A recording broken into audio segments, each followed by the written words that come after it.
Get $50 instantly when you play your first 5 with the promo code presented by Prize Picks. Welcome to Light Years. Got Vucevic at home. No need to make a trade. We got Nikola Vucevic at home, baby. the Quinten Post game. Honestly, wildly impressed by him, Honestly, good for the soul. It's been a very dark place in Warriors world right now. I think we're all kind of grappling with the reality of where the season is heading and trying to figure out what success really looks like.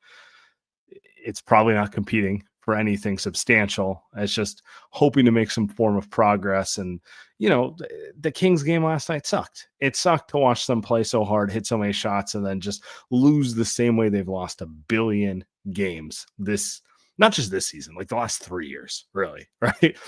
And so, you know, Bulls come to town and it's just nice. It's just refreshing. See some young blood, some different players make some impact and kind of change the mood more than anything. Like we can get into the players in a minute, but more than anything, like needed that as like a palate cleanser and just kind of clearing the head a little bit. Palate cleanser is the perfect way to put it. They just needed an easy, good vibes win. Like even, beat Minnesota last week, but even that was like they were up 20, blow the lead, barely pull it out. Yesterday against SAC, you're up by 20 in the first half, blow that lead, lose to a conference team, obviously a bit of a rival, at least a rival from the Kings' perspective. I don't look at least not this iteration of Warriors basketball. I don't see the Kings as a rival. Yeah. But yeah, like you said, palate cleanser is the perfect word. And I mean, God, things are dire in Warriors land right now from our perspective, but you want to talk about a lifeless organization? The Chicago Bulls. Oh my goodness. They play an absolutely lifeless brand of basketball. And I don't know if it's a top-down organization thing. I kind of think it is. And maybe it's just some of the guys. And that is why we need their players, because that is who we need to. I mean, you have to admit, as you were watching it, you had to at least chuckle to yourself a little bit. Like, it's like, hey, I gotta get Vucevic, gotta get Lavine, and you're watching them, you're like, these guys have it worse than us, honestly. I've always been somewhat warm on the VOOCH thing, and I know we're gonna get more into it later. Like, he's obviously very skilled, can score the basketball, but it's very rare that I walk away from a game of watching VOOCH and be like, oh my God, dude, you gotta have him on your team. This is the one. Yeah, like he's fine. You're not watching him and feeling like Joe when he sees Giannis. No, Joe when he sees Smiley. Joe when he sees Smiley is more like it. No, but I mean, stand up. Yeah, exactly. I mean, really the only guy that like I feel that way with is Lavine. I mean, that obviously a super impressive score, and we'll dive more into this later. But yeah, it was just nice to see. Guy has been playing well for a couple weeks now. I've said it multiple times. I don't think he should leave the rotation again. Post he just provides something different. That's outside of the shooting. That is a big dude. Like he is all of 7'1", probably 250 pounds. He's a great screener. I mean, he was setting some Zaza level screens out there, like clearing guys out, getting Steph open space, getting Buddy open space. He got Moody open a couple times on some pin down actions. And he rebounds well, and he positions himself defensively well. And it just helps just to have a big guy in the paint. There's just a little bit of a deterrent there. What I mean? Just the presence. There was a moment, there was a stoppage, side out of bounds or something, and the camera just catches Post and Vooch walking next to each other. I'm like, oh my God, we have someone who makes eye contact with another center. I can't remember the last time that's happened. Might have been Kevin Durant, who's not a center, but at least tall. It was just one of those things. I mean, you're right. You know what it reminds me of in some ways? It's like when Trace Jackson Davis broke into the rotation last year, different player, of course, but like just bringing a level of athleticism and rim pressure that none of the Warrior rotation centers, that's not Looney's game. Some of the guys, they'd played over the years, the position don't do that. It was just like a breath of fresh air.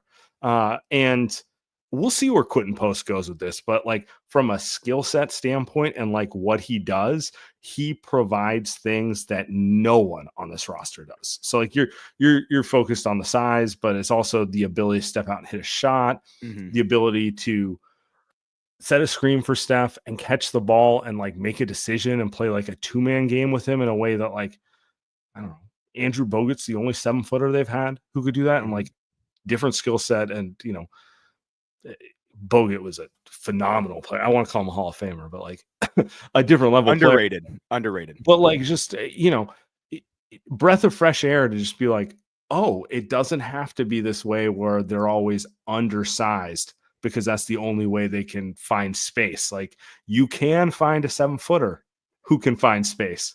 I mean, they've struggled to be fair, but like, they do exist. They do exist in the world. Yeah, but for the Warriors, it's a novel concept, apparently. But, 10 combined threes tonight from essentially their 4 and their 5-man, Gee and Quinten Post. Has that ever happened for a Warriors 4 and a 5-man? If you're counting KD as a 4, maybe KD and Draymond hit 10 threes in a game combined at some point over that span. But I don't think Otto and Belly ever got. Yeah, right. I don't think Otto and Belly ever got that type of volume up, at least just from a pure shots perspective. But you're right. I mean, it changes the geometry of everything. Everybody had more space tonight just because Post and Gee as well were out there. And a lot of these things that you're saying about, the things that Post provides from the 5 spot, we were saying the same things about Gee last week at the 4 spot. Now, this isn't necessarily projective at all from my standpoint. I like the way both guys are currently playing. Doesn't mean they're going to be all-stars, but it's just nice to have something different, and it gives you more lineup versatility. It gives you more options. It gives you more flexibility, and it's encouraging. Like it's been a couple months of very dire stuff, but it's encouraging to see something like this. It's also just nice to have guys come in there and play incredibly hard and smart without kind of I don't want to say a defeated mindset, but just kind of like Guy Santos isn't carrying the weight of what feels like 100 games, but really is like 20 games in a row of bad shooting. Like Buddy Hield's a damn good shooter, but you can see it's wearing on him that he can't hit shots consistently right now. And you can push that down the roster. So like sometimes it's nice to throw someone out there who's like, you know what? You guys may not have hit shots for 20 games in a row, but I was not a part of that. So I am not coming out here with if I miss one, I slunk my shoulders and here we go again, another night like that. So like that was another part of it. And, you could say like, why didn't he throw him out there 5 games ago? Well, that's not how it works often, but it worked. And also it's just breath of fresh air is the thing I keep coming back to. There's a couple different ways to take it, but I'll always just chuckle at people who say Steve Kerr, and I was tweeting about this earlier today, that Steve Kerr isn't willing to play young guys. He just wants basketball players that are smart and capable. Like he has been button mashing this season. He has been trying every possible combination to make something work. And we're at the point because of injuries and just because of how the season has been going that he's giving guys that are literally at the end of the bench. He was their 14th man coming into the season. Quinten Post is on a 2-way. You're not going to go to those guys right away. That's just not how the NBA works. It's just not going to happen like that, especially when you have veterans in front of them. So Kerr is more than willing to play young guys. If they're going to play hard, they're going to play smart, and they're capable of doing good things on the basketball floor. And I mean, showed it again tonight. And I think both these guys should obviously get an opportunity to play going forward. I would like to see Draymond play next to Post a little bit to get some more space. I would like to see Gee play next to Draymond a little bit, or Looney, or just continue to kind of mix and match in the front court, because just having that extra space, and both guys have a good feel. Like they know where to go with the ball. You said it about Post earlier. He knows how to like catch it out of the short roll, move it to the other side, go hand off to somebody. He had a great short roll pass to Wiggins in the first half, where Wiggins cut from the corner, got Wiggins an easy dunk. And they just haven't had a big with that skill set in so long that it's like your brain almost explodes. It's like you said, it's a breath of fresh air, and it's just nice to see. This is the most positive we've been in so long. It's just it's a much needed win. Just a much needed, like, it's not just that they won and they won by over 20 points. It's getting it from different ways other than like Steph save us, and just finding something new to watch. So like, yeah, it's giving me a little enthusiasm to watch the next game. Maybe not the next one. It's, Quinten Post gonna have some fun with AD, but you know what I'm saying? Like, watch the next stretch of games, that sort of thing. Yeah, it's just, it was nice. Before we move forward, we should say Steph Curry, all-star. We should. Yeah. All-star starter. I'm not gonna lie. I was a little concerned. I was a little concerned it wasn't gonna happen. He's had a rough year for Steph standards. You know, I think my main takeaway from watching it, from looking at the voting results, he was number 2 vote among the players in the media. My number one thing watching this, and just also watching the way teams are talking, with the way everyone's talking about him, like the Bulls broadcast is going off about, like, how do you not go all in when you have a guy like Steph Curry? And that's just a thing you hear over and over again, in a way that I feel like you didn't hear it 2 years ago, but you hear it from everyone. He has the ultimate respect from everyone, not just his peers, but the coaches, the media. Like, he is certified, stamped Mount Rushmore-esque level player. And you could easily make a case that there were guards who deserved it more than him, but no one was there. No one was willing to be like, nah, it's in San Francisco and Steph is a legend of the game. I'm voting for him, period. And I think that's really cool. And I'm not saying that he didn't deserve it, because he obviously did. In my eyes, he's still one of the best players in the league. But the fact that there was just no controversy, like no one's thinking about, like, well, actually, Kyrie's had better numbers than him this year. Well, actually, the Grizzlies have a better record, and John Morant's done this. It's just like, no, this is Steph Curry. Did you watch the Olympics? Have you watched the NBA the last 15 years? And do you see what the Warriors are doing right now? And it's in his house. He is starting, and I don't give a fuck what his numbers are, to be honest with you. Yeah, like you said, it's the sign of ultimate respect. I mean, he is at that LeBron, KD level of, like, certified, stamped forever. No one is Kobe, taking him off the like, Kobe, right? Exactly. He's Duncan, that level. Yeah, post Jordan era, it's like 5 or 6 guys that are stamped like that, and he's one of them. You know, and yeah, I just think with all, especially with all of the past couple weeks, really, all of, like, more people kind of being a little bit more open about the Warriors front office, and like letting some sourcing leak, and also just the national conversation about, hey, what are these guys actually doing? I think everybody kind of understands like what's going on at a certain level. Like, they're really not doing anything to help him. And if the situation was better, we know that this guy in the biggest moments is still that dude.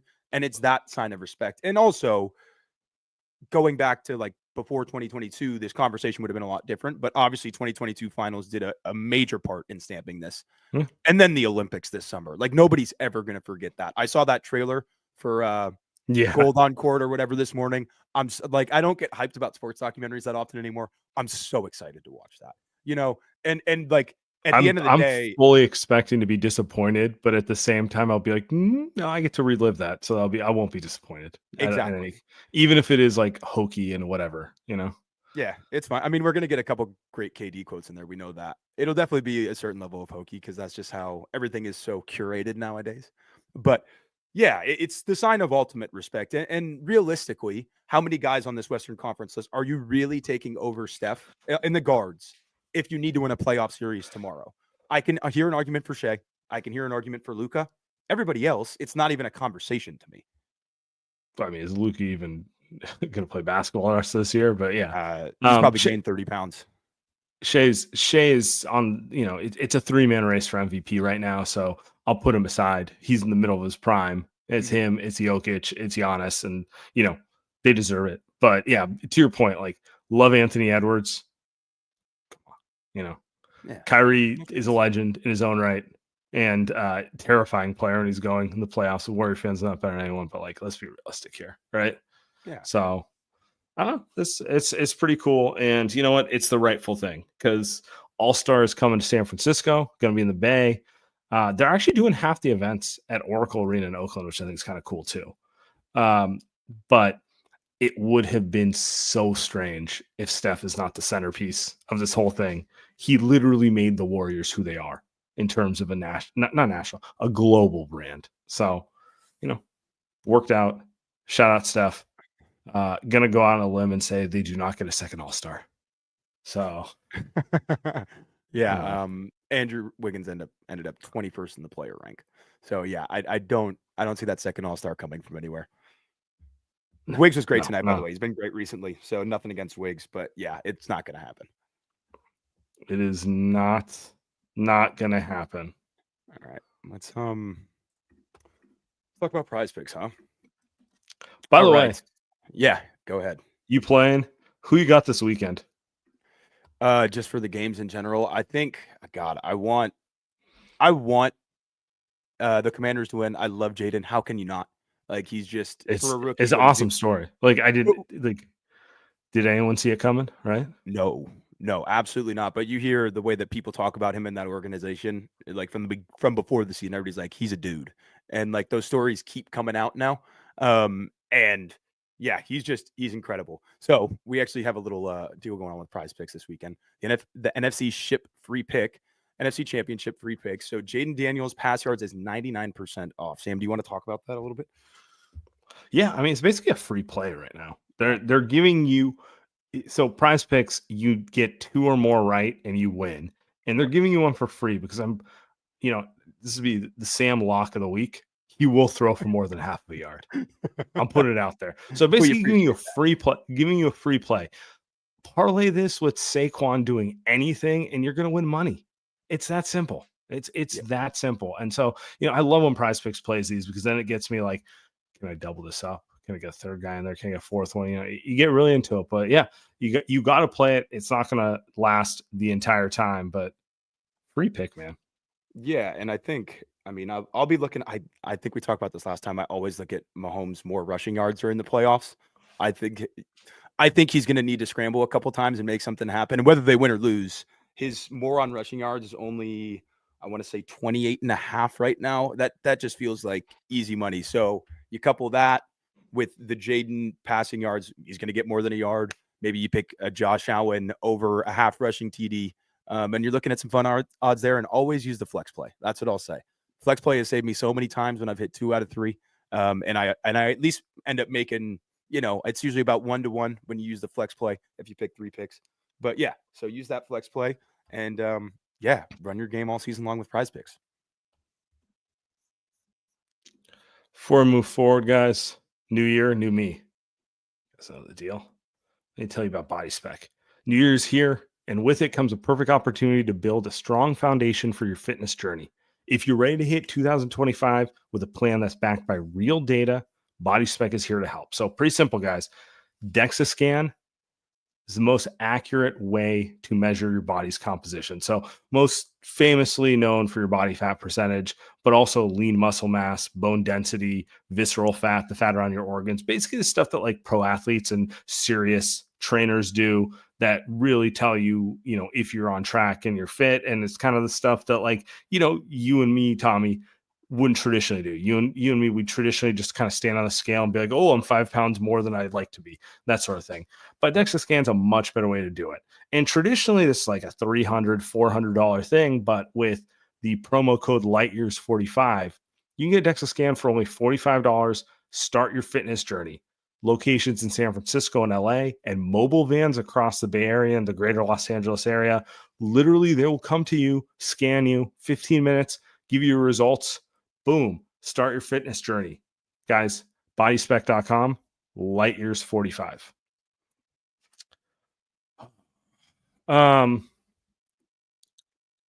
Let's talk Bulls real quick here. Yeah. So they're obviously a very popular trade target. And you watch them tonight, you understand why everyone's like, are they going to blow it up? This team's going nowhere. And this is just what is this, like the 5th year in a row of this type of team where you're like, they're not terrible, but they're also not good. Oh, tonight they look terrible, but that sort of thing. And so they have been stuck in the middle for longer than the Warriors. They really have. And a lot of that, I think, goes back to, it's a couple things, right? They're in the East, so it's a lot easier to make the play in. And there's like that allure of I'm not that far off because I'm 19 and 23, but I'm 3 games back of the 6th seed type of thing.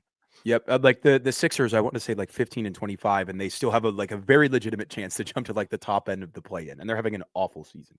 But also, ownership doesn't care about winning anymore. They're like, they genuinely don't. They just want to they would love to just get a playoff series revenue. Like Reinsdorf just really doesn't care. It's just a cash cow to him. And the Bulls are always going to have fans in Chicago. Chicago's a very passionate sports city. So it's not about winning to them. So staying in the middle isn't the worst thing from an ownership perspective, but they're just kind of hoarding all these very interesting players. Like, it's not just Vooch, it's Lavine, it's Kobe White, it's Io, it's not really Patrick Williams anymore, but like they have a lot of guys who you could see helping a playoff team. But they are perennially stuck in the middle, it seems. What do you think of so we just watched the Warriors play them. Where are you at with VOOCH to the Warriors? I've gone back and forth on it so many times. When the rumors first started bubbling up maybe 2 months ago, I was totally out on it just because, I mean, the guy can't defend at all, and the Warriors are playing much better basketball than they are right now. But as the season's gotten worse, it's like, man, they just kind of need another guy who can score the basketball at a somewhat efficient rate. And Vooch he's been tremendous this season, just from like a pure scoring perspective. He's like 54% from the field, 42% from three, 20 points a game, about as efficient as you can be. But just watching tonight, yeah, good passer, would absolutely fit the way that the Warriors want to play. Big body, good screener, can rebound. Like, there's definitely some value adds.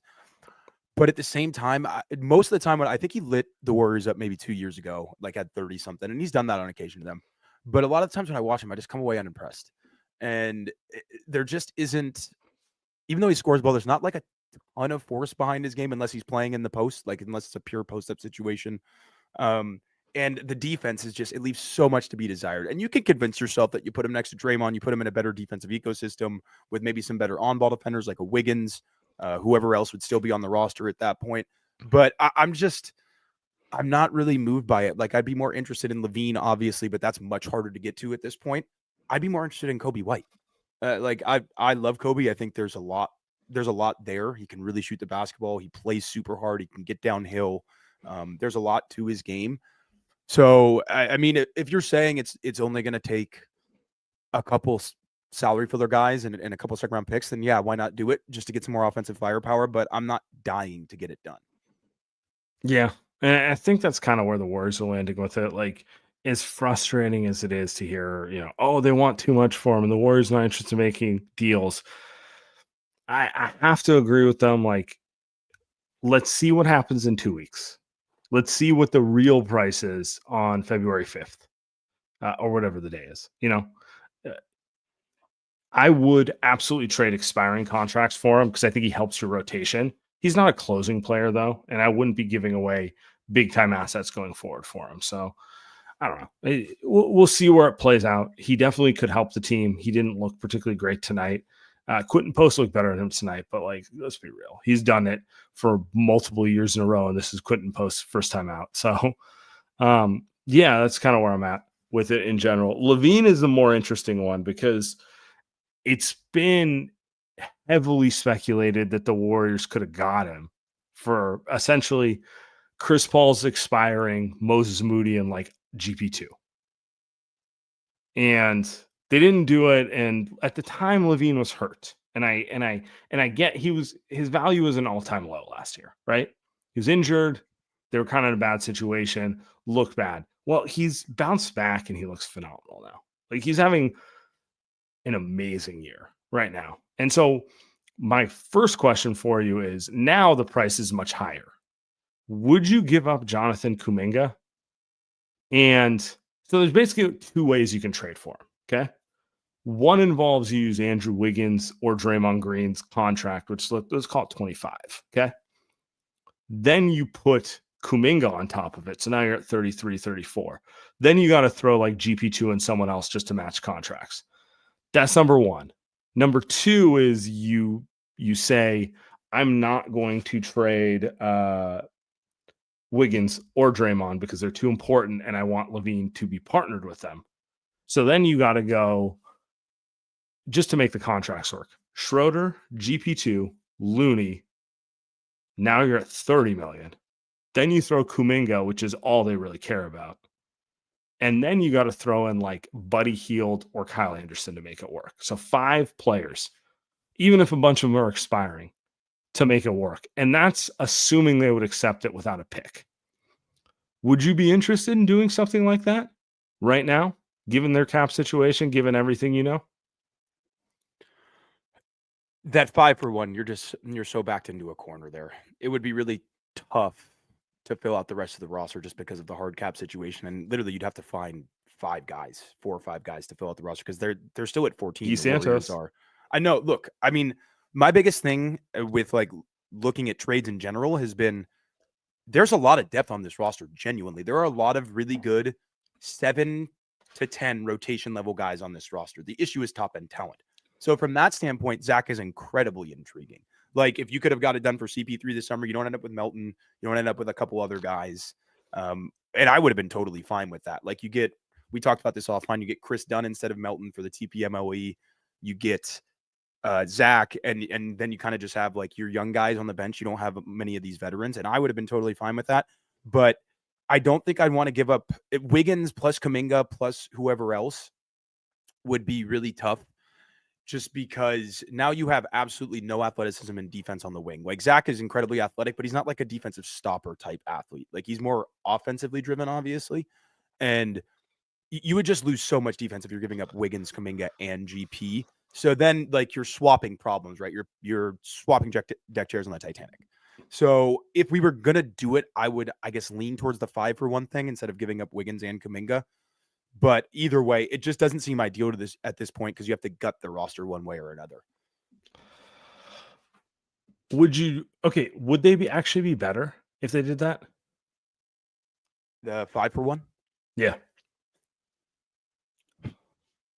I think so. Your top 5 is definitely better. Steph, Lavine, Wiggins, Draymond, TJD. I think your top 5 is unequivocally better. No, actually, or Looney. Yeah, Looney's in the trade. That's the issue. And now you're looking at a bench of Pods, Key, Post, Moody. Like you're all of a sudden Lindy. You're all of a sudden very light from a bench standpoint. So it just makes it like you could probably go out and like Markelle Fultz is still on the open market. You can go snag him. Like there's guys you could go snag, but it takes away like all of your like real veteran depth. And that is very concerning going into the playoffs. Even if they're good enough to like vault into the playoffs, then, from the standpoint of, okay, now you have a second star. Now we can retool this summer. Very intriguing. But for this season alone, I don't know how much it does. So to be honest with you, that's the way I'm looking at it. I think this season's cooked no matter what. Like, I don't think there's a trade that tangibly changes their playoff odds. They're either going to make a run or they're not. They're going to run into whatever they run into. But I'm looking at this from a talent acquisition standpoint. Is this the guy? And then I can tackle the offseason and, get that 5-man who you don't have. Get that extra wing off the bench that you don't have.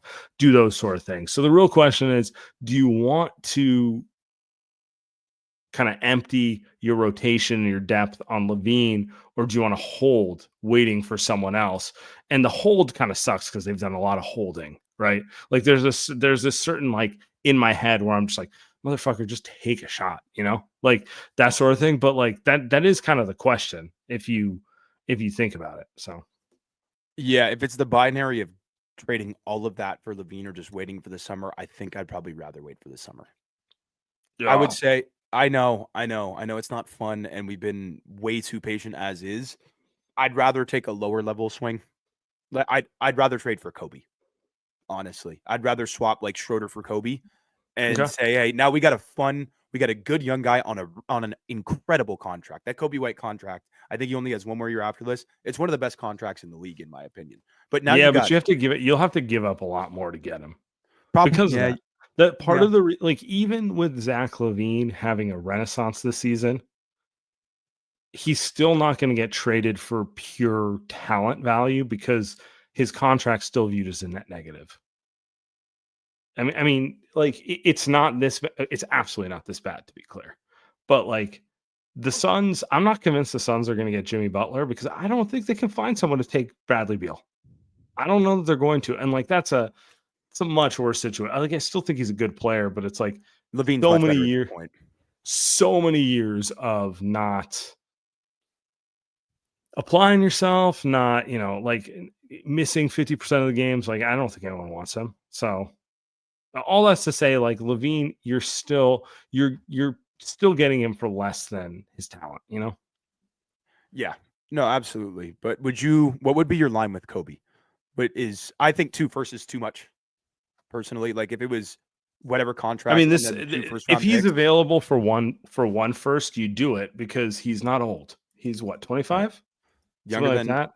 apparently younger than Quinten Post. Somebody in the chat I mean, just he's the said, same age as Quinton Post and Trace Jackson Davis. So, right. yes, if you can get him for that, you do it. But I don't know. Back to the Lavine thing. Here's where I'm at with it. I think I would do it. I think I would because I'm not convinced that there's a better option out there, and I think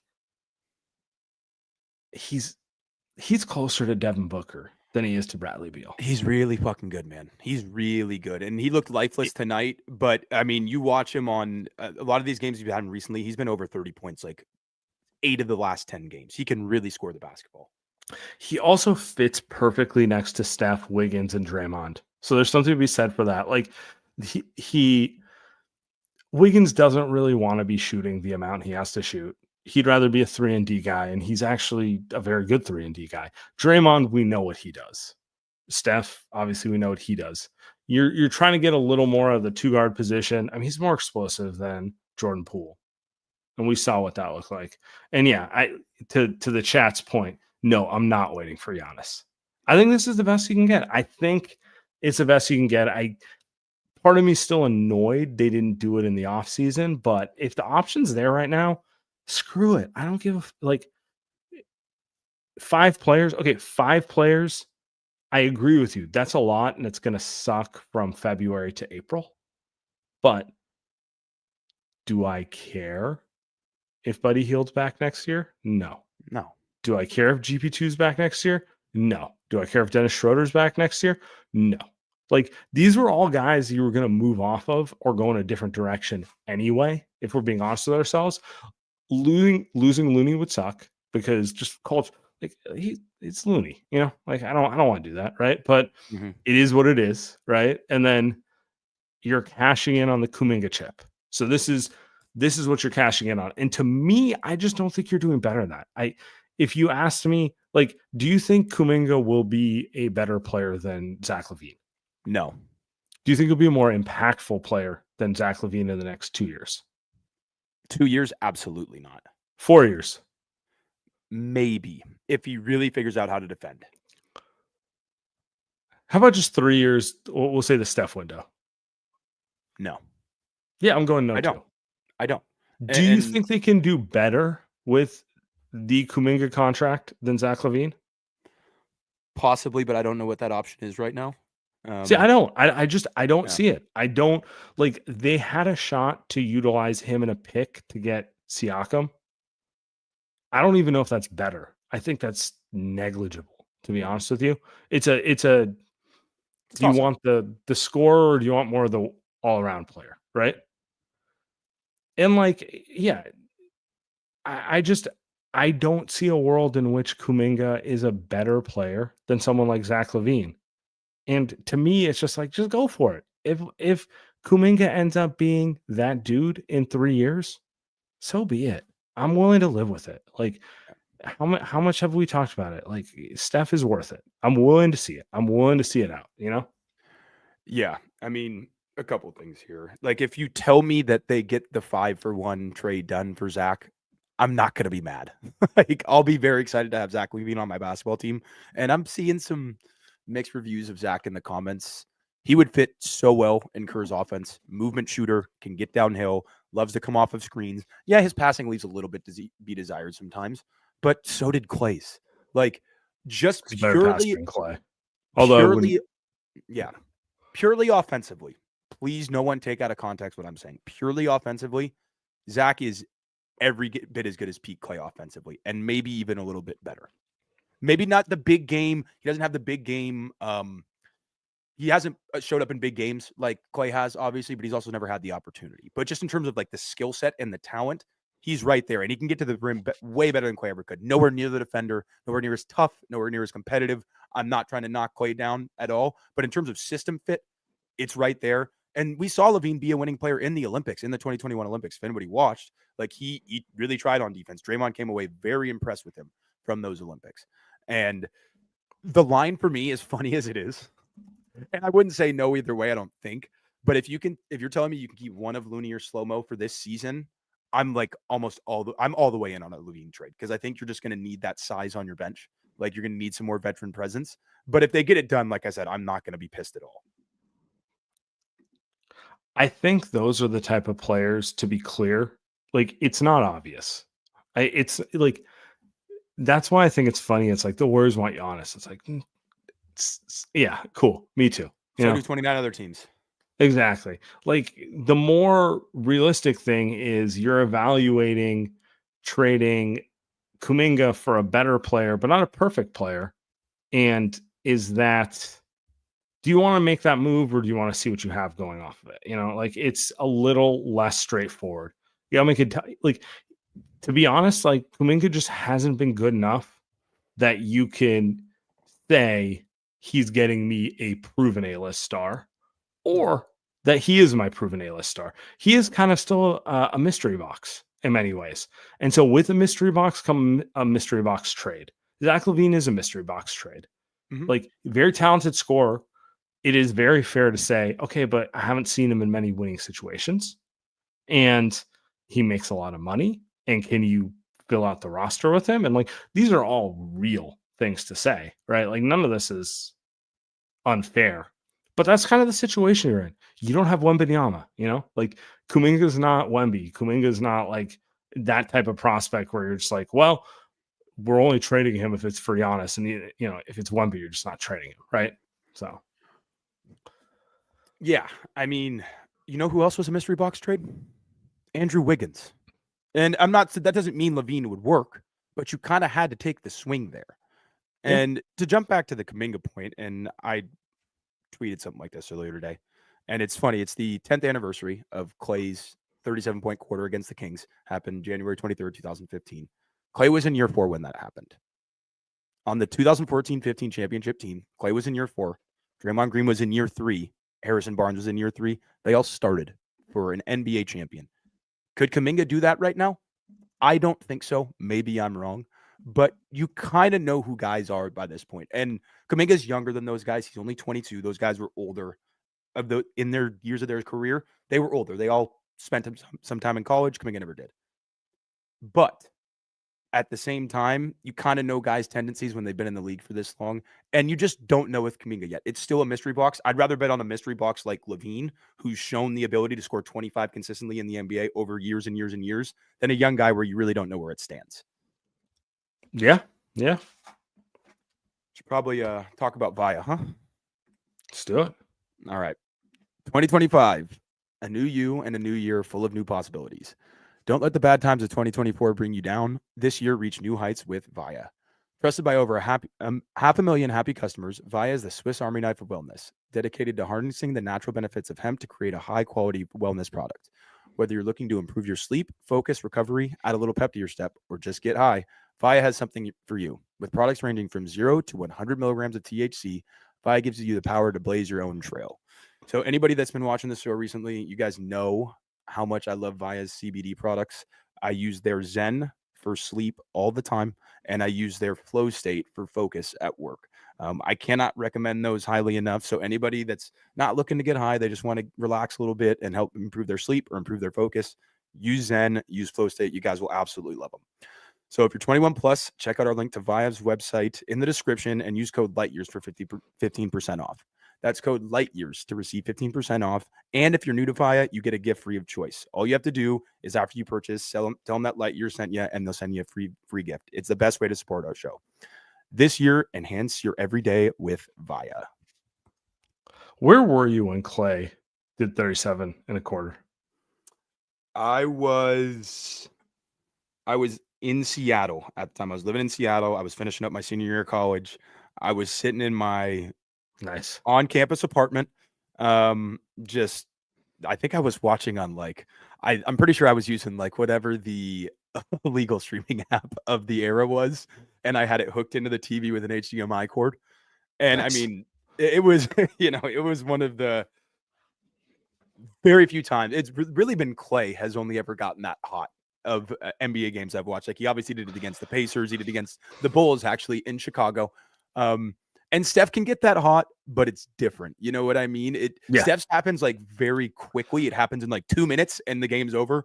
Klay will do it for like an entire quarter. You know, it's so unique the way he was able to get hot. Steve will always say, like, or actually, Bogut was the one who said Klay is the litmus test of if we're moving the ball well.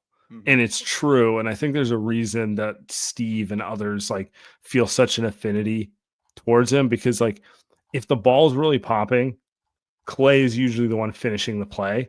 And I mean, that's what the 37 was. I mean, at a certain point, Klay just started doing whatever the fuck he wanted Yeah, off the it was dribble. insane. But like that's when you know you're like red hot. It was a lot of like ball popping, like Steph, Draymond, Bogut, Iguodala to Klay, swish, like over and over again, and like the stuff that really makes the Warriors famous. I remember I was living in San Francisco at the time, and I was at dinner with some friends, and I had some FOMO about that game because if you remember that season, they were just uh it was surprising how good they were coming out of the gate. Like you knew they were Mhm. good, but there's a difference between being good and what is I think they yeah, started guys, 15-2. I'll meet you later. I gotta watch this, Yeah. that sort of thing. And so I went home at halftime from dinner. And I was like, let's go over here. Like, let's, I mean, to be perfectly frank with you, I was like, let's all go drink in my house and then we'll go out later. Right. Like that sort of thing. And then next thing I know, I'm just like euphoric in front of the TV watching the entire Klay experience. And I felt like I honestly, I had FOMO about missing the game.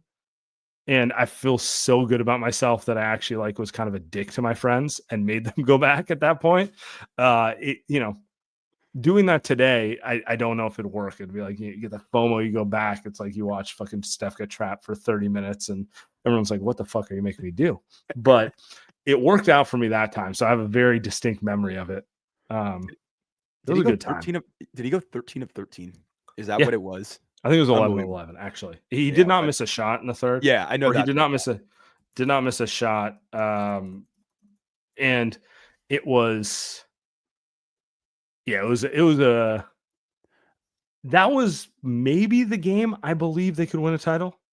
Yeah. Because 51 wins the year before, losing game 7 to the Clippers, get off to an awesome start, but like I don't know, my team had never won. I wasn't ready to believe at that point. That was the one where I was like, oh, there's something special here.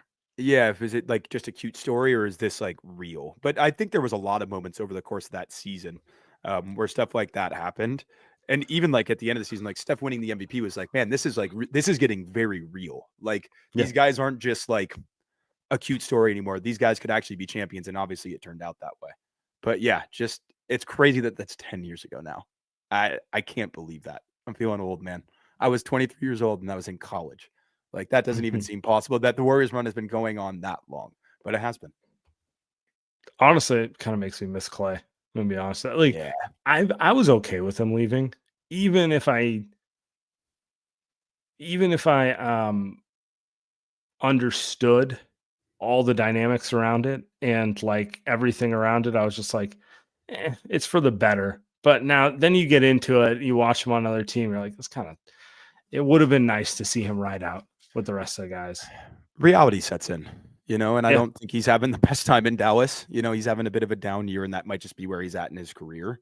But you watch their games, and they don't really look for him a ton. They don't run a ton of actions for him. Like I think he thought it might be different somewhere else, but other organizations aren't going to have the same loyalty to you that obviously Golden State did. Like you're just a cog in the wheel there. You're not like one of the guys. Your face isn't going to be all over the building. So yeah, I mean, I think as more time passes, we're all going to start to feel that way, and it's going to be a shame that he didn't end his career with the Warriors. I mean, the reality is that's how it goes for most guys. Most guys, like, they're iconic, they're loved, but they do not get the, retirement tour. Steph is the only guy who's going to get a retirement tour. I mean, I haven't even thought about this till now. Do you think Draymond retires a Warrior? I do because I think he might retire at the end of this contract, especially if the front office is just kind of doing this stay in the middle thing. Why would he sign another contract? He's talked about that before. Like I think not in like full detail, but he said like he doesn't really have much interest in playing beyond this current contract. I'm not going to tell the chat exactly how old I am, but I am in my 30s. Karima's saying I'm Uh, 23. I mean, I appreciate the compliment, honestly. I'm gonna make a prediction he doesn't retire as a Warrior. And I don't think it's because he is chasing a final contract. I think he's gonna get traded. Really? I think he's gonna be like salary dumped at the end and do like 50 games on Memphis. I don't know, I picked a random team, Ugh. something like that. I don't know. It's just guys don't get the retirement tour. Like, yeah, everyone can't be Kobe. Everyone doesn't get to be Dirk. Everyone doesn't get that. So I don't know. We'll see. I think the reality is we're all going to forget the final couple of years of Klay, and we're just going to remember all the good times. And there was many good times the entire run. So Yeah, absolutely. Nobody's really, at the end of the day, it obviously got very contentious towards the end, not only from internally with the organization, but with a lot of the fans too. Like it's pretty nasty last year. A lot of things that were being said about Clay, even the last 2 seasons he was on the team. yeah, But nobody's going to care about that 5 years from now. Like I hope it's all just going to be love. Like, like why would no, anybody care about that? he's going to get the loudest. You want to know what's sad? It isn't sad. He's going to get a louder applause than Draymond when he comes back as an old man. Not even close. No, not even close. Draymond's rubbed too many people the wrong way, as much as I love him. All right. I appreciate everyone. We'll be back. See you guys Saturday. Thanks, everybody.